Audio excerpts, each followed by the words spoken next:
तो ये जो इनहेरेंट कॉन्फिडेंस आपका है, आपका था, जिस मेड यू से मी पुनः ये same confidence prime minister sir का है। बट धोखा करके जब ऑपोजिशन ने गवर्नमेंट बनाई, आप आ भी गए, आप पुनः आ गए, लेकिन उन्होंने धोखा करके गवर्नमेंट बनाई। उस वक्त सर आपके क्रिटिक्स, उनकी इकोसिस्टम, उन्होंने बहुत मॉक किया। मेरा सवाल ये है, are you still confident and would you say me पुनः ये इन अगेन? देखिए, पहली बात तो ये है कि मी पुनः ये इन ये केवल सिंगल लाइन नहीं थी।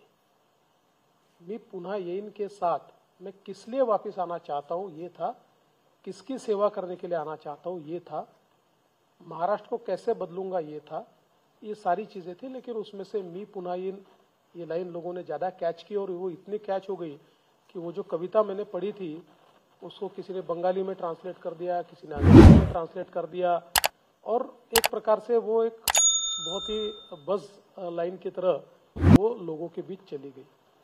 और लोगों ने हमको चुनकर भी दिया। और ये बात भी सही है कि केवल सत्ता के लिए, कुर्सी के लिए जब उद्धव जी ने हमारे पीठ में खंजर घोंपा, तो उसके बाद एक समय ऐसा भी रहा। क्या होता है कि हम लोग कहते हैं ना, नथिंग सक्सीड्स लाइक सक्सेस।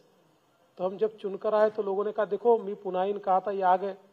सरकार नहीं बनी तो लोगों ने कहा ये देखो, ये बहुत अहंकारी थे, इन्होंने कहा था मैं वापिस आऊंगा, ये अहंकार था इनका और इसलिए ये नहीं आए। तो ये तो राजनीति में चलते रहता है। लेकिन मैंने कहा था मैं पुनः इन, तो उसमें 2.5 साल लग गए। लेकिन 2.5 साल बाद आया तो ऐसा आया कि दोनों पार्टी तोड़कर आए और 2 साथी लेकर आए। और ऐसे ही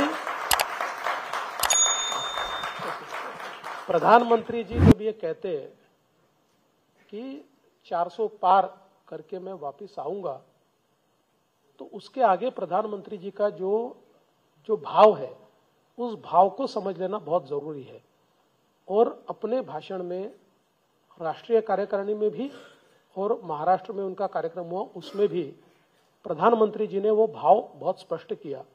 प्रधानमंत्री जी ने कहा कि हम लोग ये छत्रपति शिवाजी महाराज को मानने वाले लोग हैं।